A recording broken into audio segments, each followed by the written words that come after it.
Welcome once again to Living in the 21st Century. Joining me once more is Vasyl Chevchenko, former Transportation Minister of Ukraine. Vasyl, it's always a pleasure to have you on. Hello, thank you for having me. Beautiful. I know our time is short this morning, but I want to ask you a couple of questions quickly. So it seems and it appears that we will have a new president come January, and that's Donald Trump. And he is not too much a companion of Zelensky, but he is Vladimir Putin's buddy. What do you think is going to happen when it comes to American support for Ukraine right now, considering that he had mentioned in the past that this war should have been over, that Zelensky should just throw in his hands and let Putin have his way? What do you think is going to happen? Thank you. First of all, I'd like to thank current United States President Joseph Biden, who has done a lot for Ukraine, for opportunity to resist Russia's invasion, and thanks him for all he has done for Ukraine, because he's really United States patriot, and he's really cool United States president. Thanks him for all he has done. But concerning current events, I think that our future is unpredictable, and I think the world order is unpredictable too, because first of all, there are a lot of challenges concerning his, newly elected United States president, because of many questions he has against partners, and maybe it will have serious impact for Ukraine, because you know that we depend on Western support, and Right. now Ukraine's future is at stake. It means that we are limited in resources, but we will do all we can. We will Of do our course. best. Yeah, what that's this question, because I recognize that North Korea has signed up military forces to join with Putin, and it doesn't look good. But I also understand recently that the European allies of Ukraine have give their recommitment to step up, even in terms of manpower, not only just in weaponry, but also to stand with Ukraine in terms of military soldiers and so forth. Is that reality? Yes, we have many evidence that North Korea military troops are at the border of Ukraine, and they are going to storm Ukraine's fortifications, and there are many different type of information. First of all, we had information from intelligent military service, and they commented that in a month they will be ready to work to fight against Ukraine's fortification, and now part of them are being taught how to run drones, because you know Ukraine's started using drones more effectively, and against Ukraine forces Russians had started fighting by drones produced by Iran and produced from spare parts which were supplied from China, and now they are being taught. Right. Did Biden, any chance, step any military assistance before he leaves office? Do you have any ideas? Yes, we have seen an information that that Biden is preparing to send to Ukraine additional equipment and additional missiles for, better to say, missiles which are intercepted Russia's ballistic and cruise missiles. And now we can see that they are preparing to commit big missiles attack at Ukraine's territory, and now they are exhausting air defense system of Ukraine by drones. Okay. Because they have produced many type of drones. Okay, what about long-term missiles? Is the U.S. providing any of those that can penetrate the Russian boundaries? To be honest, Ukraine's military forces and secret service are fighting effectively and are running Ukraine's produced long-range drones. And 2 days ago, we could see that Ukraine's forces managed to commit serious blow. Russia's military base in Caucasus, which is close to Iran, and there could be maybe storages Iran's weapon. And because of it, I think that it's our domestic instruments to defend our territory and to commit serious blow at Russia's territory, their military objects. The question I want to ask you earlier is: England, the European allies, at this point, is prepared to put boots on the ground in Ukraine to fight?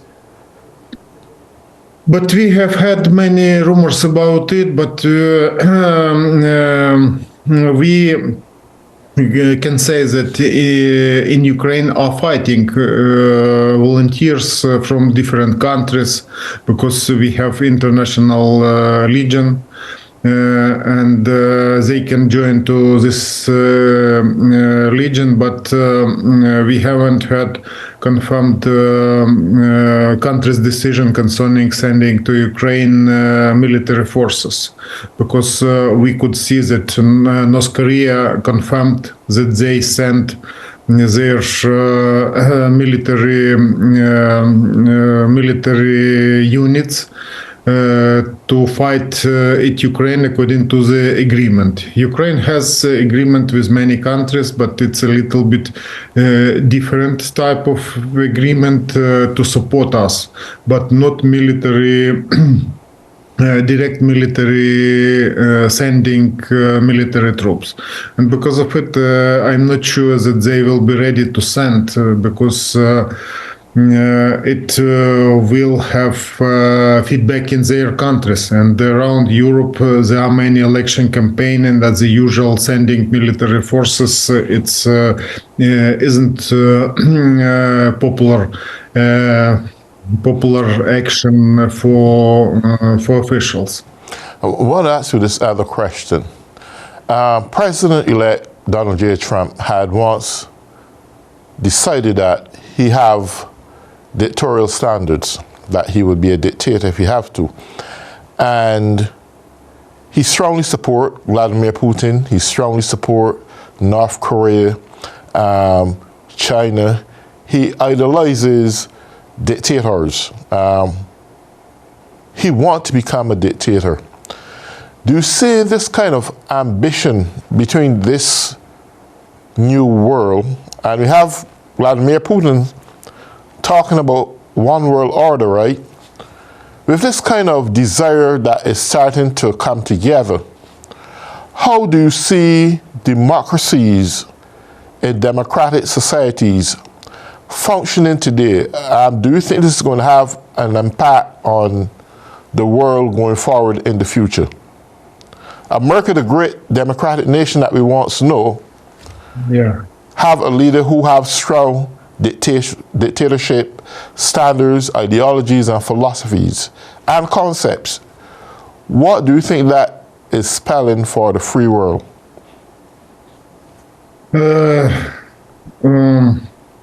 I discussed it with my friends just before our conversation, and I didn't know how to comment it. It's big challenge or it's great challenge. Great, it's a little bit positive, and maybe big challenge or huge challenge for all countries whose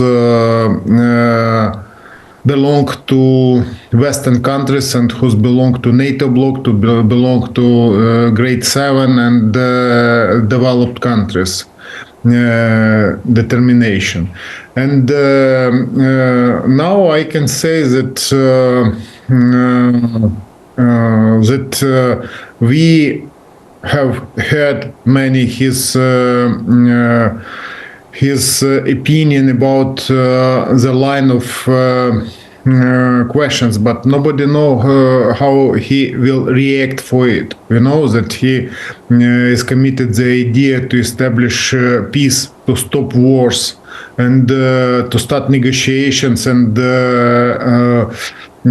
to communicate with partners concerning free business relations. What will happen inside United States, I don't know, because there are many challenges concerning bordering conflict and rising prices, and a line of questions he promised to resolve, but concerning Ukraine and concerning world order and attempt to reshape it by dictatorship, I don't think that he will be able to act without partners. Because you know that our neighbors, for example, from European Union support us, but they are not ready to send their military troops to make decision concerning it. And Ukraine's president conversation with President-elect Donald Trump had many questions, and as a result, he commented that it was positive signal for Ukraine. But there is information that Elon Musk joined to this conversation, and he commented that he will still help Ukraine, providing Ukraine internet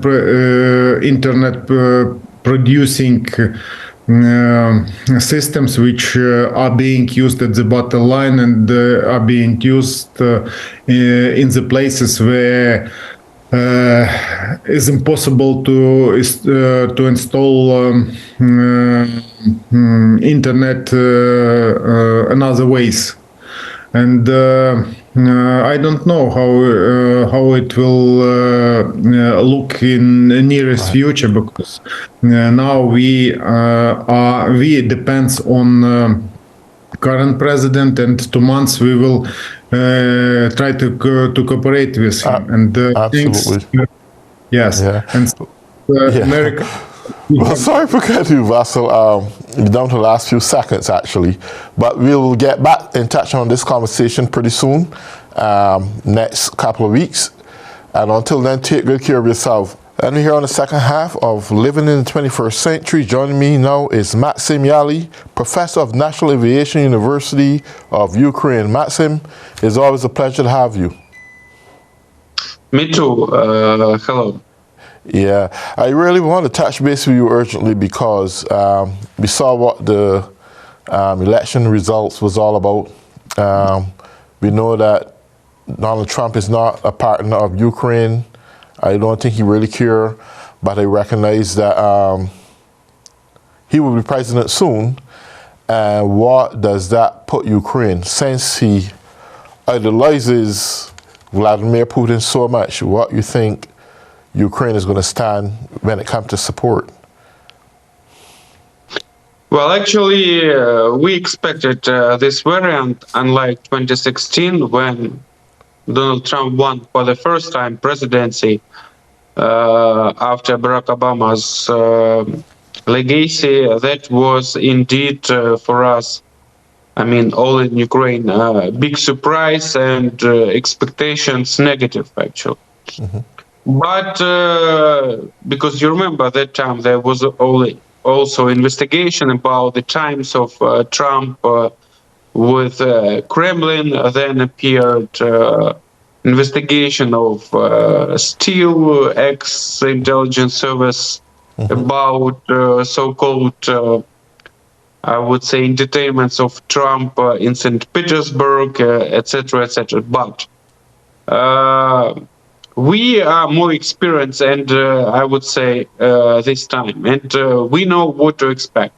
Because in 2016, Trump's promises and statements were very disturbing for Ukraine. That he could, he said that even probably he will consider annexation, accepting annexation of Crimea, etc., etc. But finally, he didn't meet expectations and promises with Vladimir Putin, and it was he who put aside the veto on the selling of lethal weapons from the United States, which was imposed by Barack Obama. And we received first Javelins in 2018, anti-tank systems, which helped us a lot. Besides, he imposed sanctions on Russian gas pipelines. So finally, if to judge his first term, it was not so negative for Ukraine. It was a lot of noise, a lot of expectations, I would say, challenges, but finally we passed it without serious problems, and that big deal, so-called, he was promising to make with Putin, it was not realized. And finally, Ukrainian national interests were not betrayed. Probably, as they say, it was also about so-called deep state of the United States, and who reassured Donald Trump that a lot depends for the United States how the conflict would be solved. Yeah. I want to ask you this brief question before you ask this other one. Would you say, in comparison, that Trump did a little bit more for Ukraine than Obama did when he was in power? Yes, he did indeed. Right. It's fact, because Obama didn't impose any serious sanctions against Crimea, even, and didn't do anything for guarantees we had. Budapest Memorandum, when we gave up third in the world nuclear weapons potential. But Trump we had security guarantees from the United States, Great Britain, and Russia, signed by the president, that time President Clinton. But when Putin started military operation on annexing Crimea, he didn't do anything.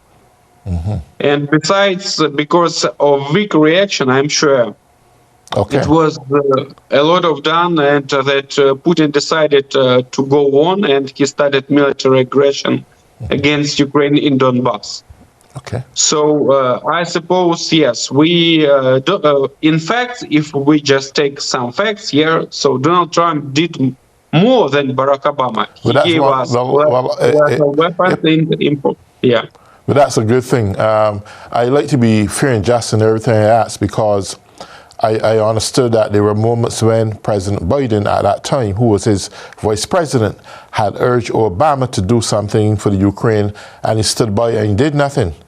And here now you were telling me that Trump did a little bit more, which made me believe that he will live up to some expectation as president supporting the Ukraine, and that's a little bit of relief.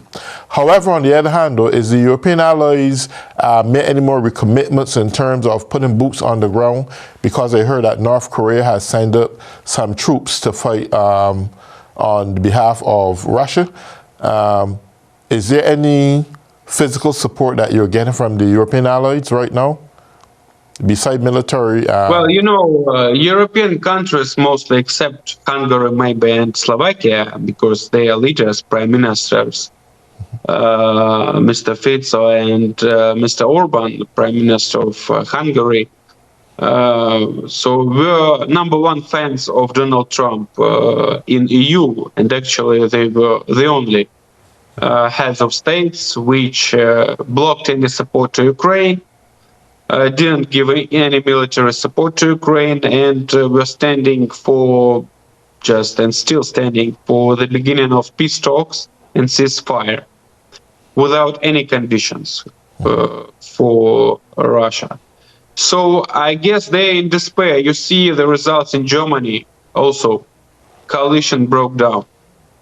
And quite possible that in spring there will be early parliamentary elections. It's very important for Ukraine because Germany is number 2 country among all states after the United States, which give us most of military and financial support. It's number 1 country among European countries, and of course the leading country inside EU. And of course such a permanent political crisis in Germany, of course, it's not very good for Ukraine, and because other member states now start thinking what they can do in case Donald Trump blocks military assistance and financial assistance as just to put a pressure on President Zelensky to start negotiations. So we have to wait, but of course it's already obvious that EU cannot compensate, first of all, military assistance, because they do not have so much weapons in the storages, and they do not produce enough of weapons to compensate in case US drops out. So of course it's a big challenge, but at the same time opportunities, because I suppose that if Putin is not negotiable, I suppose Donald Trump may start giving us much more support, both financial and most important military, because he cannot lose. He wants to be a winner. And of course, he promised so many times that he would stop this war in 24 hours, of course. 24 hours will be on the 21st of January 2025 when he comes to power. But nobody is expecting, actually. And I suppose these peace talks already taking place and with Russia, but taking into account the appetites of Putin. He wants Zaporizhia region and Kherson region. So these are 2 administrative centers of that regions. Ukraine still controls. Of course, we're not giving up them and will not accept these conditions.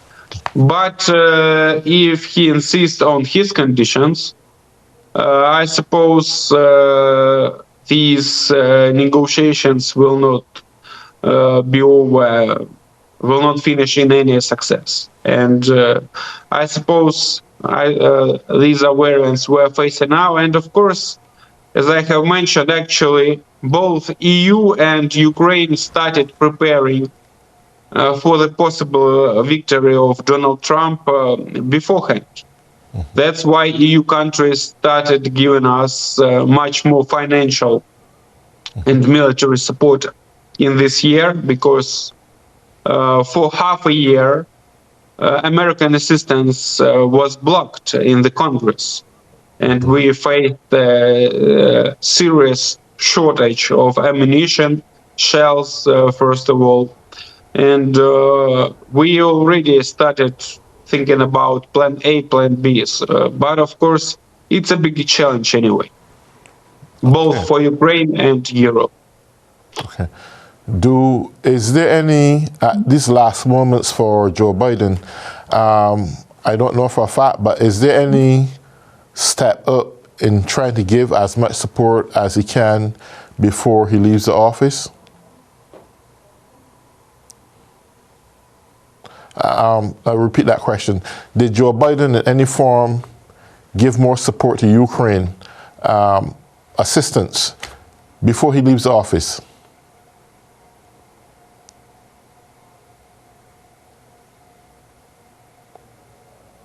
Oh, yeah, it seems so.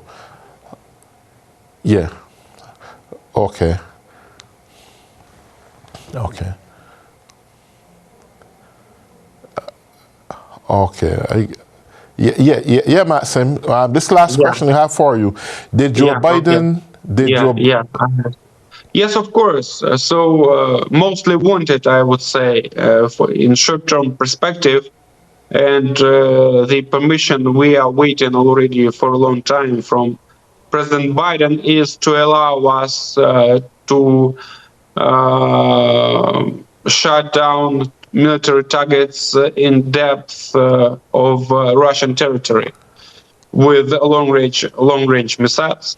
We are having American missiles, ATACMS, and also other kinds of rockets produced in France, Great Britain, but we need also allowance of US Right. to use that missiles. And of course, that's the minimum Joe Biden can do still. And of course, to send us as much of weapons as possible in that during Right. that period.